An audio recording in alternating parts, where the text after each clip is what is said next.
All right, so welcome back to, I guess this is day 3. We're talking about a specific kind of substitution that was mentioned in the video, the pre-class video. This is something called trig substitution, which looks a little bit similar to U substitution from before, but is also, it has a slightly different flavor to it, as we'll see. So in the video, we went through in a good level of detail. We went through what the antiderivative of the expression 1 over x squared plus 1 is. We didn't do it in that form necessarily. We actually started by taking a derivative and remembering some of these old derivative rules from way, way back. But the end result was that we saw that the antiderivative of 1 over 1 plus x squared was arctangent of x. And that's what I'm sort of looking at right down here.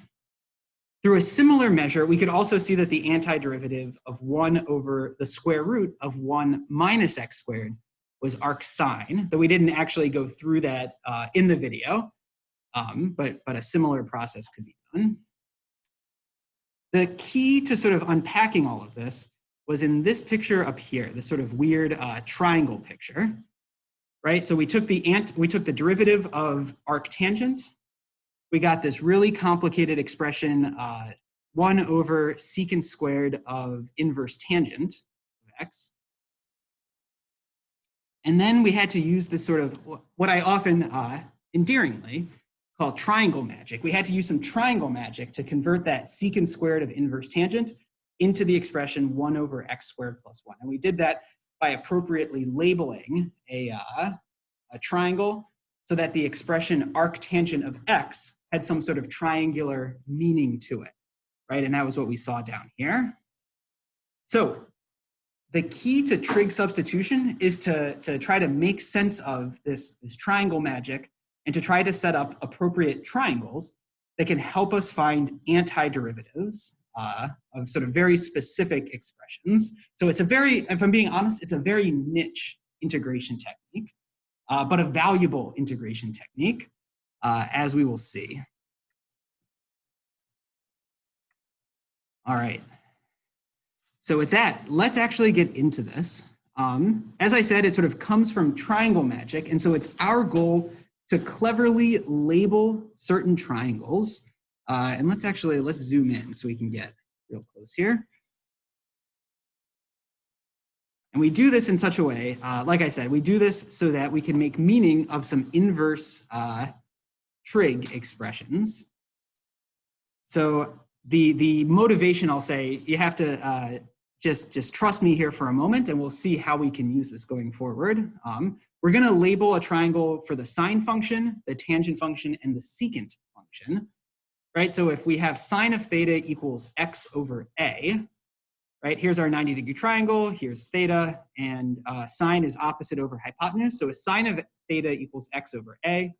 That means that this triangle, this side would be an x, this side would be an a. That's what lets sine of theta, opposite over hypotenuse, become x over a. And then the question becomes, what is this third side? And so the third side in this case, right, we can use the Pythagorean theorem. The Pythagorean theorem, right, sort of off here to the side. We know the Pythagorean theorem is, we've got an a here, so the normal Pythagorean theorem is side 1 squared plus side 2 squared equals the hypotenuse squared. In this case, if I'm trying to figure out what this is, it would become x squared plus question mark squared equals the hypotenuse. So that's a squared. And so that gives us question mark squared equals a squared minus x squared. And so that gives us that this question mark side is actually the square root of a squared minus x squared. Right, so if we wanted to finish this labeling, we could say that that third side by the Pythagorean theorem has to be the square root of a squared minus x squared. Okay, and again, I'm asking you to trust me, but I am promising you momentarily that this triangle and knowing all three of these sides will be valuable to us in our art of trying to integrate. And maybe what I'd like us to do now is I'd like us to try to label the other two triangles and try to fill in those sides. I'm going to encourage you to give this a try on your own. Try to label all three sides based on the identity above. I'll do it up here if you want to follow along, but I'd say think through it a little bit and see what you can come up with.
Right. So depending on how that went, I have some answers up here. You might still be working on it, and that's a-okay. So I think these are the complete triangle labelings here.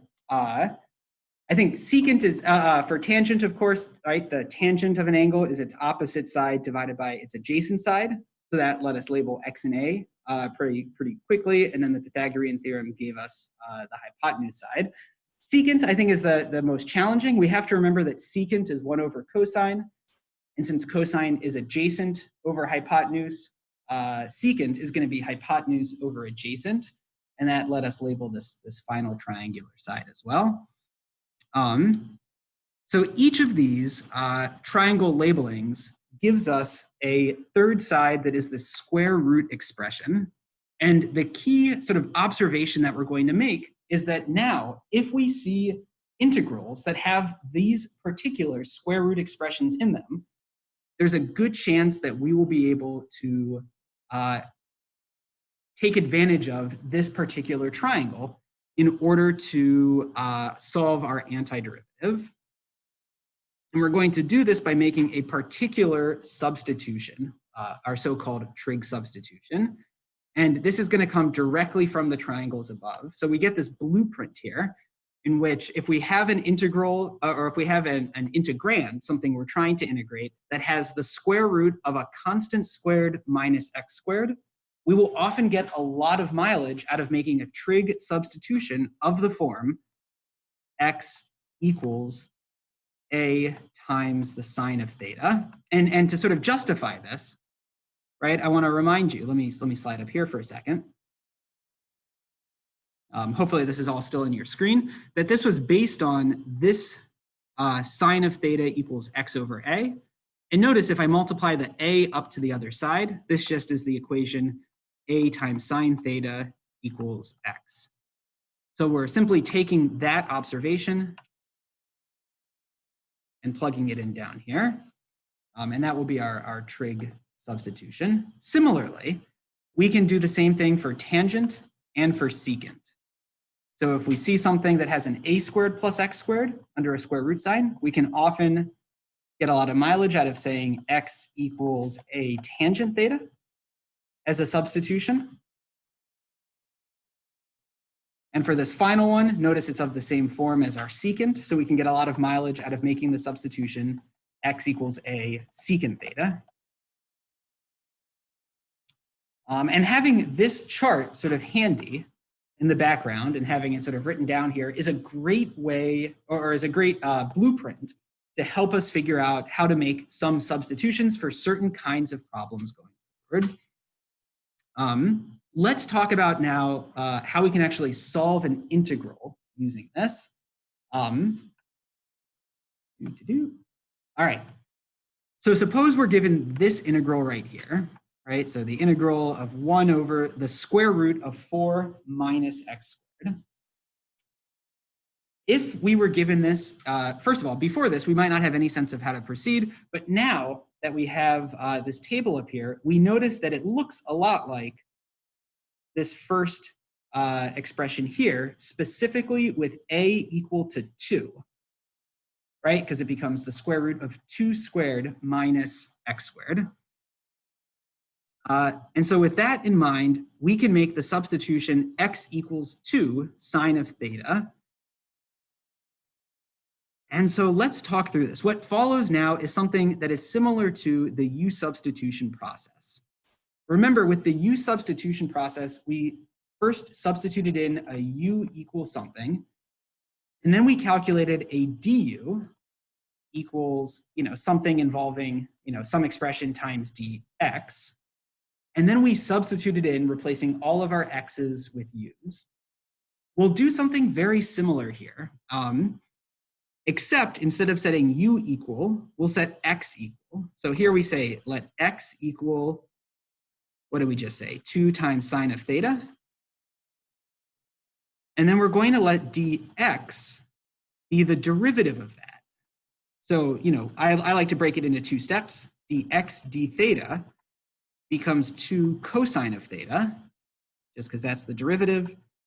And then dx equals 2 cosine theta d theta.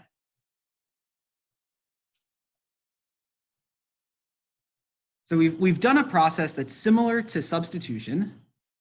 And now we have to plug everything in, right? Previously, we would replace all of our x's with u's in an appropriate way. Now we're going to replace all of our x's with thetas in an appropriate way. And here is where that observation and that triangle magic comes in. Let's take a look and see what happens. So if we are trying to replace things, we still have our integral sign. Our dx can just be straight up replaced, right? Here's our dx. We're just going to replace that with 2 cosine of theta d theta. So we still have a 1, we still have a 2, well, I guess we now have a 2 cosine theta d theta.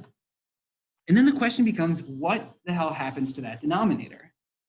We've got a square root of 4 minus x squared, and that becomes a square root of 4 minus 2 sine theta squared. And so let's take a look at this. I'm going to do this off in our scratch paper, right? So in our scratch paper, which I guess is green for this problem, in our scratch paper, if x equals 2 sine theta, then the square root of 4 minus x squared becomes the square root of 4 minus 2 sine theta squared. But we can simplify this. The 2 sine theta squared, well, if we square that, we get 2 squared times sine squared. Right, so we end up with this expression. And then we can factor out the 4. So we end up with something that kind of looks like, I started writing at an angle, so I guess I'll continue that. We have our square root sign. We have our 4 out front. And then in parentheses here, we can write 1 minus sine squared. And 1 minus sine squared is an incredibly important expression. Does anybody, and it's okay if the answer is no, but does anybody remember what that equals? It's going to be cosine squared. Yeah, absolutely. Oh, and somebody might have chimed in remotely as well. Thank you if you did. Yeah, this is equal to cosine squared of theta. And the idea there, and this is actually discussed in further detail in our video for tomorrow when we review a couple, or for Friday, when we review a couple trig identities. But as a reminder, we have this awesome trig identity, one of our favorite trig identities, that the sine squared of anything plus the cosine squared of that same thing is equal to 1. So we discussed this, like I said, we remind you about this in our future video. This is one of those identities that you probably learned way back in the day, forgot it the next day, way back in the day, and then it just pops up from time to time and is generally useful. And when it pops up, try to remind you what it is. So 1 minus sine squared just equals cosine squared. And so this entire square root simplifies. We end up with the square root of 2, I'm sorry, the square root of 4, which is 2, times the square root of cosine squared, which is just cosine. Gesundheit. And so notice what we have in the denominator has actually perfectly simplified to the expression 2 cosine theta. And that's going to happen a lot in these kind of problems. If we have this weird square root, we make a substitution that seems to come out of nowhere, right? Like a semi-divine substitution. But we have chosen it carefully so that the expression aligns with one of these triangles from our previous triangle magic. And then nice simplification happens along the way. So here's some nice simplification. We end up with the 2 cosine of thetas canceling out with each other. And so the whole thing just becomes the integral of, right, 2 cosine theta over 2 cosine theta. It's just the integral of 1 d theta. And because we've converted into thetas, now the answer is theta plus c. And as a final step, right, as with u substitution, we want to get back to x's in the end. So as a final step, we have to get out of our theta world and back into our x world. And so as a reminder, I guess I'll keep green going for our scratch work. If x was equal to 2 sine theta, that means that x over 2 equals sine theta.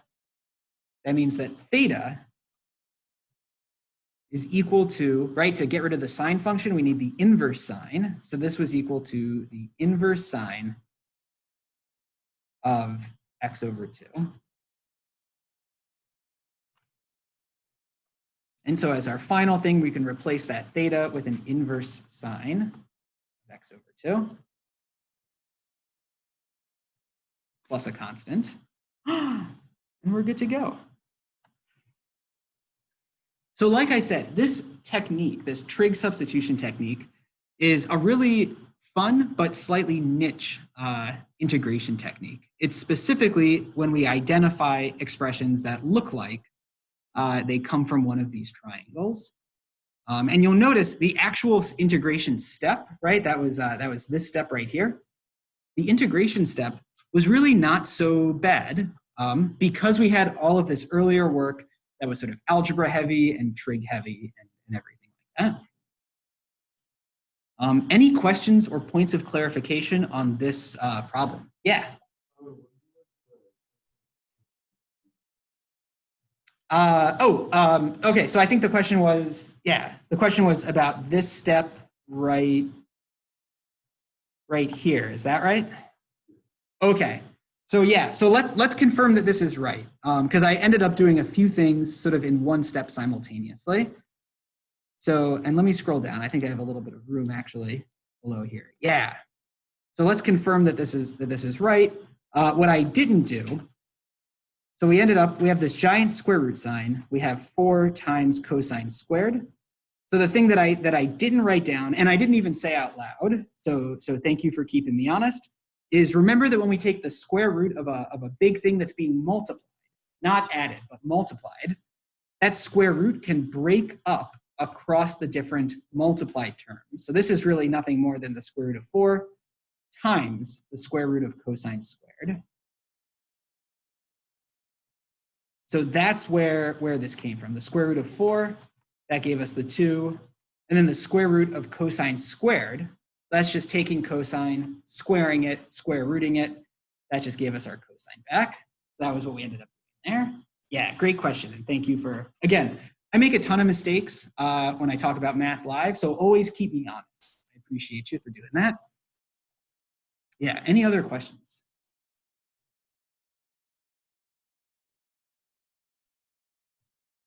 All right, okay. If anybody out there in the virtual world has a question, it's harder for me to jump in to talk to you all, as you know, but I do want you to be included. Feel free always to write questions on the Community Hub, and anybody here in person, if you see a question on the Community Hub that you don't know how to answer by typing, just relay it to me.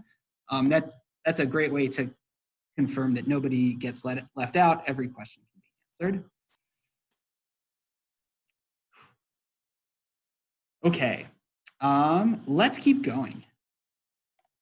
So I actually think that this problem is not the problem that's on your sheet. I think you have a different one on your physical sheet than problem 3. Because I think I ended up tweaking that. I ended up not really liking problem 3 as it was written here. I might have just straight up deleted it, but there might actually be an inconsistency between what I have written here on my whiteboard and what you all have in your sheets.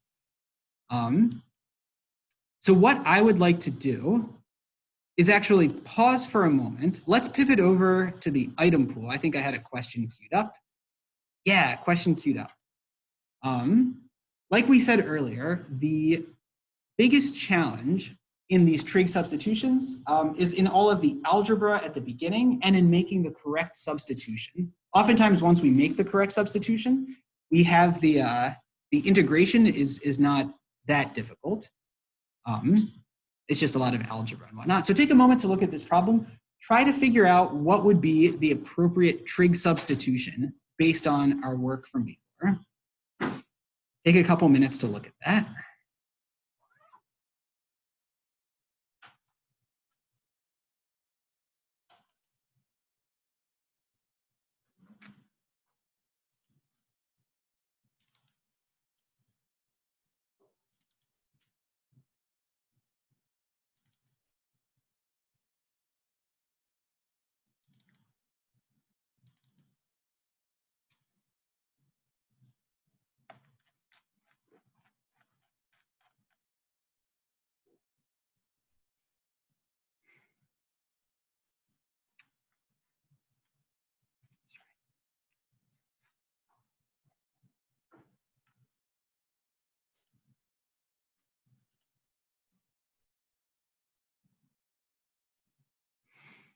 All right, looks like we have about half of the votes in. I'm going to give you another couple minutes to, or I'd say another 30 seconds, to just take a swing at it, see what you think.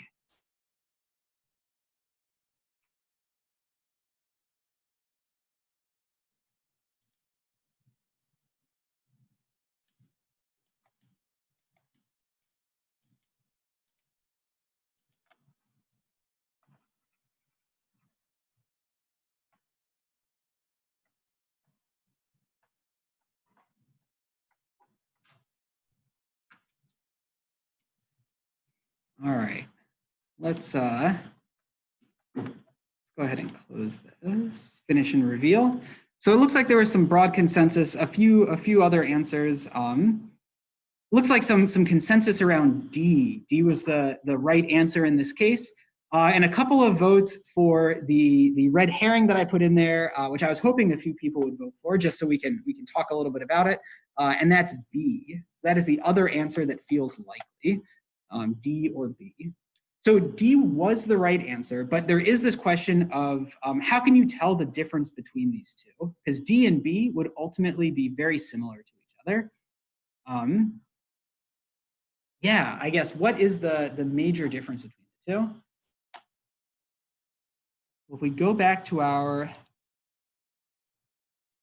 triangles, the major difference between the two, right? I'm looking at sine versus secant here. The major difference between the two is about, they both have this, this minus sign, which distinguishes it from the tangent. So they both have this minus sign. But the main difference is which one is actually being subtracted. Is it our variable x squared minus the constant squared? Or is it the constant squared minus x squared? And so if we jump back to the item pool, what we see is that this is x squared minus the constant squared. And if it's x squared minus the constant squared, right, then the x being in front means that we're looking at the secant function. So there's definitely a little bit of sort of subtle trickery. I don't know, trickery. There's subtle things that we have to watch out for in these problems. All right, so while you were filling in the item pool, I went ahead and looked up what the correct problem for problem 3 should be. This is the one that the students in class have on their physical piece of paper. It's the integral of 1 over 4x squared plus 9.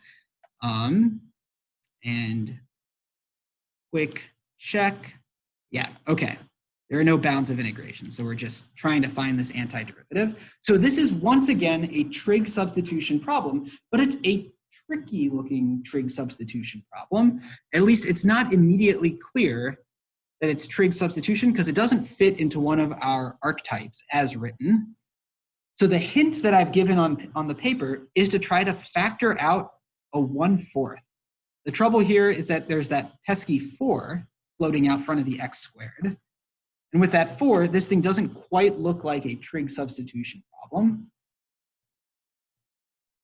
But what we can do, right? So we have this 1 here.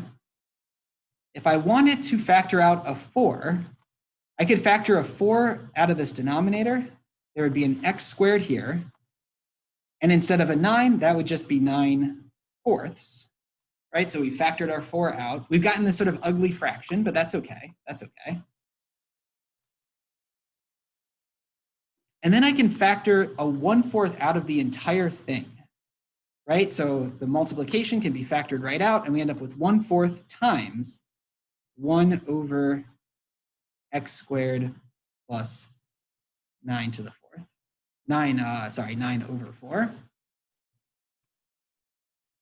And now this is in the correct form for a kind of trig substitution. Take a moment and try to think through what the appropriate trig substitution would be here.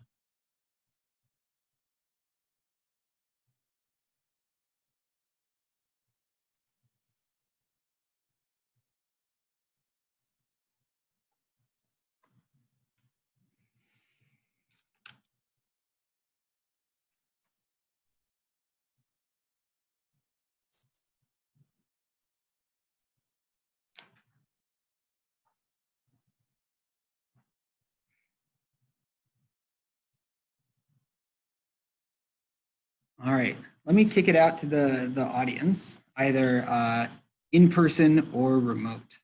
What do you all think? What would be a good trig substitution here? What should we let x equal?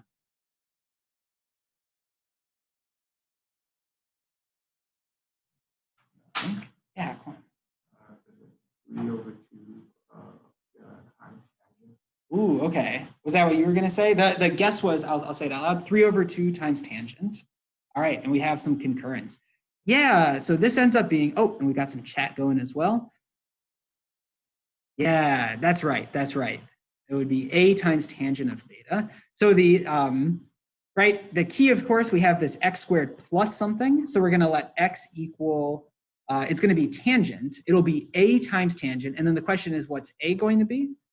Well, we can recognize that 9/4 is nothing more than 3/2. Is that right? 3/2? Yeah, 3/2 squared. So x squared plus a squared. In this case, a is just 3/2. So let x equal 3/2 tangent of theta, or 3 tangent of theta divided by 2. All right, and from here, we're sort of off to the races. So we can calculate the derivative, sorry, we can calculate, if this is our x, we can calculate its derivative to figure out what the dx would be.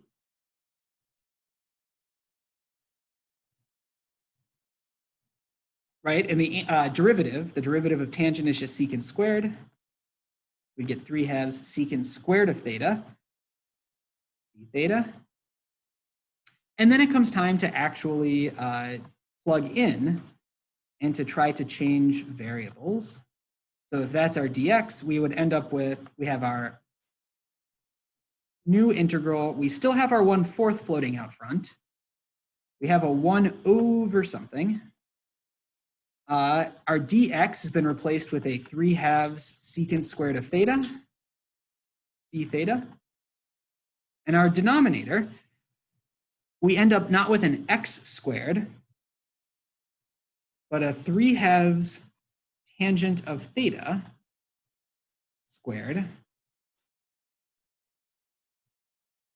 plus 9/4. Right, so just like we saw last time, we've made our substitution. It's immediately looking much messier, but just like last time, we'll actually see some really nice simplification here. So take a moment and try to simplify this as far as you can. I'm just going to give you a minute. So if you don't finish it all the way, that's a-okay. Take a moment and try to simplify this as far as you can.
All right, I don't think I've given you quite enough time to simplify this all the way. That's okay. I wanted to jump in quickly to point out a potential sticking point, or to talk about a potential sticking point. What we have here as we work through our scratch work, well, we can square everything, right? And notice 3/2 tangent of theta squared. We're going to square the 3/2, we're going to square the tangent. So we end up with 9/4 tangent squared plus 9/4. We can factor out the 9/4 to get 9/4 times tangent squared plus 1. And then you might get stuck. And if you get stuck here, then you're probably in the back of your mind thinking that there's likely another trig identity we can use to help us make progress, right? Because it doesn't seem like we can do anything here. There's likely a trig identity. You just can't quite remember. And you'd be absolutely right. There is a trig identity here that we can use. So I've got my list of trig identities up here. Here's the one that we already discussed, the sine squared plus cosine squared equals 1. In many ways, this is our most important trig identity. If you were to memorize one and only one trig identity, I'd say memorize this one. It's my all-time favorite. And one of the reasons it's my all-time favorite is we can use this to figure out other trig identities. For example, down here we have a tangent squared. Well, tangent squared is nothing more than sine squared divided by cosine squared. So I can take my original trig identity and divide every single piece by cosine squared to get a brand new trig identity. So if I divide each of these by cosine squared, notice I get sine squared over cosine squared. That's just tangent squared. We've got cosine squared over cosine squared. That's great. That's just 1. And then we end up with 1 over cosine squared, which is just secant squared. So in fact, we do have a nice trig identity here. From our original one, we can derive this nice new one. And there's one more, I should say, right? There's another similar trig identity that we could derive, and that would be 1 plus cotangent squared equals cosecant squared. And I'll leave it to you all, if you're interested, to think through how we might figure out that trig identity, how we might derive that one. But this is the most important one. This is the only one I actually memorize, and then I always figure out the rest on the fly. So down here, right, down here, this 9/4 tangent squared plus 1 actually became a 9/4 secant squared. And once again, we're in this sort of magical spot, going back to our original integral. We're in this magical spot where things are just going to cancel really nicely. Yeah, we have down here a 9/4 secant squared. That was what our green simplification said. We have up here a 3/2 secant squared.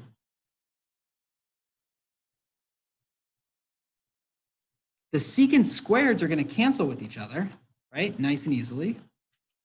And what we're left with is just some crazy fraction, some crazy constant.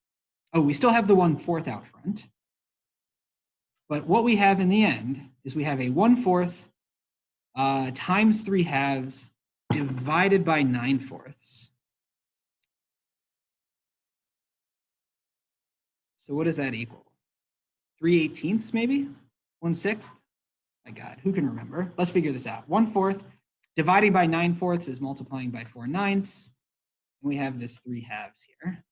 Everything else is canceled. The secant squareds have canceled. So we have this nice, yeah, we end up just with 3 divided by 18. We end up with 3/18. Oh my goodness. Okay, and we're in the home stretch, right? At this point, we can integrate 3/18 d theta. And 3/18 d theta becomes 3/18 theta plus c. And at long last, we can actually plug back in for what theta was supposed to be originally, right? We have 3/18 times something plus c. And what should that theta translate back into? Let's think. We've got to go all the way back up and try to remember the hell x was originally. X was 3/2 tangent of theta. And so 3/2 tangent of theta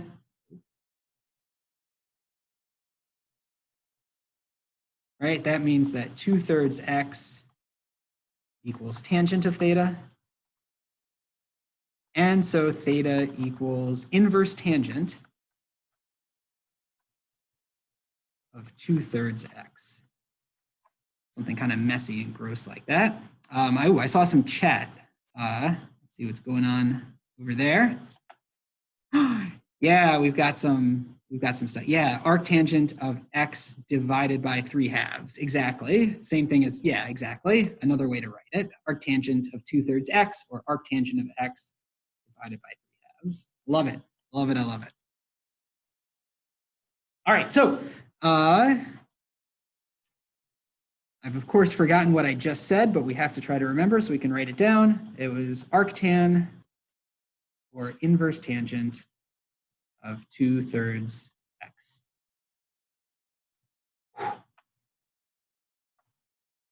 And I think, oh, look at this. I think we're happy. Let's get that back where it belongs.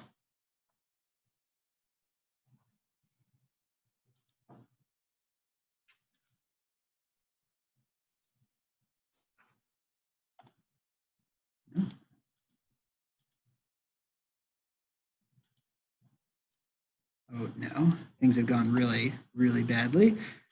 I'm going to group this, and we're just going to scurry on away from here. Let's get away from that weirdness. Let's get down here. Okay, great.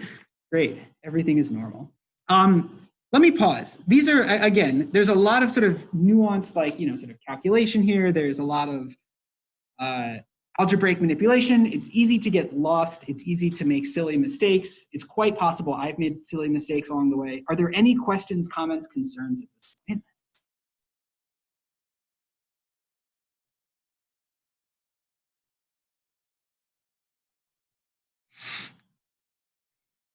All right. Well, let's see. This has turned into a slightly lecture heavy, ooh, and I got way off track there. This has turned into a slightly, lecture heavy class. I don't want it to always be a lecture heavy class. Let's do this with the 15 minutes that we have left. Let's try to look at some of the next few examples. I would say for each of them, try to figure out what the correct substitution is, right? So the correct x equals something in terms of theta, figure out what the d theta would be, and try to plug in appropriately. So you don't have to solve the problem all the way out. You don't have to go through all of the final integration computation that we did, but get into the practice of figuring out what your trig sub should be and try to figure out what the appropriate new integral will look like in terms of theta rather than x. As before, let me try to split the room a little bit. So my goal is for you to take a look at least problems 4, 5, 6, but let's try to have, let's see, can we get maybe this half of the room? Can we get you starting with 4 and then going on to 5 and then 6? For this half of the room, can I get you starting at 5 and then go on to 6 and then 4? And for my friends who are remote, can I get you all to start with 6 and give 6 a try and then circle back around to 4 and then 5? Yeah, take about 5 to 10 minutes to at least get started on these problems. And then depending on how much time we have left, we'll see what we can talk about.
All right, so we've had a little bit of time to look at these problems. What I have here are sort of the seeds of some answers.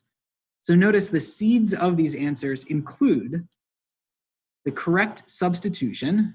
I'll zoom into these first two here so we can see it. So to the original correct substitution, x equals secant of theta for this one, x equals 4 sine theta for this next one. The computation of the dx, and then also the scratch work that was involved in the previous problems.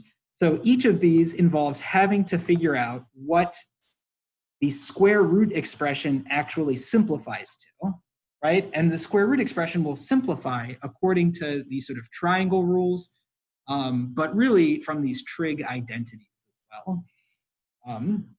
So what we see is that in each of these cases, it's simplified down. The details are not fully present. I tried to write a streamlined thing to make it more immediately visible. But for example, the square root of x squared minus 1 under the transformation x equals secant of theta became the square root of secant squared of theta minus 1. And then we could use our trig identity to see that this is really the square root of tangent squared, which simplified down to tangent. And we could play a similar game down here. So in each of these problems, in all three of these problems even, oh no, we have to go back to this madness. In each of these problems, some of these trig identities are secretly in play there. So these trig identities, like I said, these are things you've learned way in the past. You probably forgot them way in the past. That's a-okay. But we are going to brush them off and use them for these kinds of problems. And so they're worth reviewing. And if you're feeling like you don't quite remember them, have no fear. We'll introduce some of these trig identities in our next video. It's totally possible that you went through and got an answer. I should say that you made the transformations for 4, 5, and 6, and you ended up with a new integral that you also didn't quite know how to deal with. For example,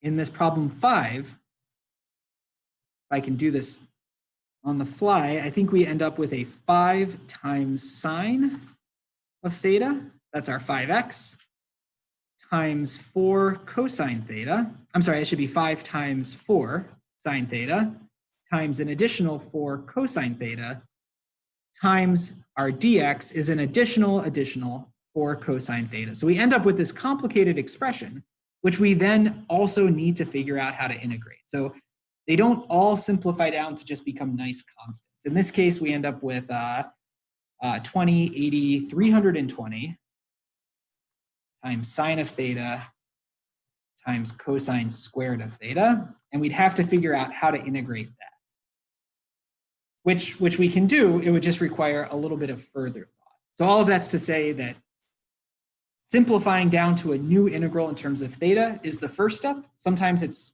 more straightforward, sometimes it's less straightforward. And these three examples might be less straightforward. So if you're getting to the point where you can get here, I'm really happy. Don't worry too much at this moment about going beyond that. That will be the topic of next video and beyond. The very final thing, I just want to say, because we only have 1 more minute, the final thing that I want to sort of mention is this challenge problem, which I kind of love, but it is a challenge problem.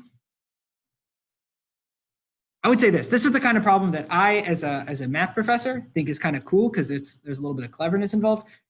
You as a student probably enjoy cleverness, and so you might enjoy it, but also I don't want to overwhelm you with a lot of sort of small things. So this is something that we could approach in a clever manner, but don't feel like you actually have to memorize this approach or deal with it beyond just the next 30 seconds.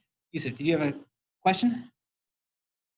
Oh, okay, no worries, no worries. I just want to point out that for something like this, you can actually, what is it called? Complete the square? I don't even remember what it's called. You can cleverly rewrite this denominator as an x minus 1 squared. That becomes, right, that's x squared plus 2x plus 1, and then plus an additional 4. I'm pretty sure this is called completing the square. Correct me if I'm wrong, somebody, please. But if we rewrite this, this has a similar form as x squared plus a squared, except instead of x, it's an x minus 1. So we can now do some sort of fun substitution where instead of saying x equals tangent of theta, we could say x minus 1 equals tangent of theta, specifically 2 tangent of theta. And then we could go from there. So again, if you don't want to worry about that problem, don't worry about it. It's totally unimportant. It's just sort of fun and sort of goofy. So I wanted to throw that in there.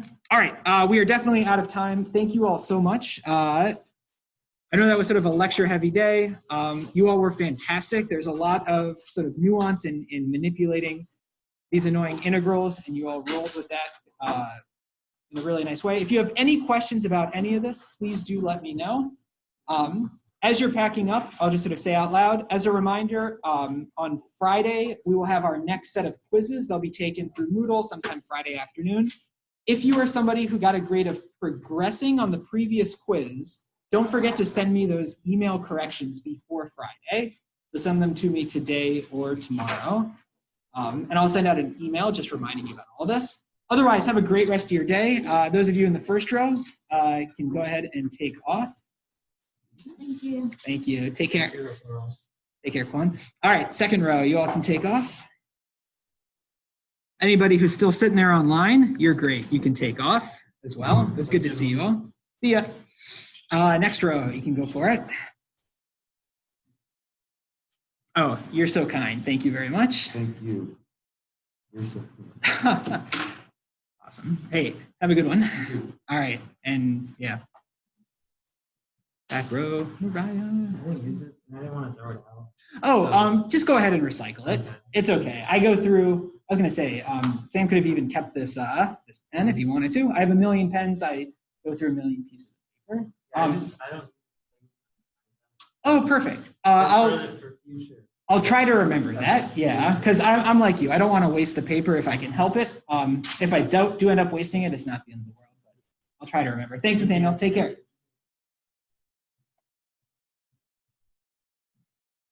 Oh man, this was just recording that entire last little bit. Fun times.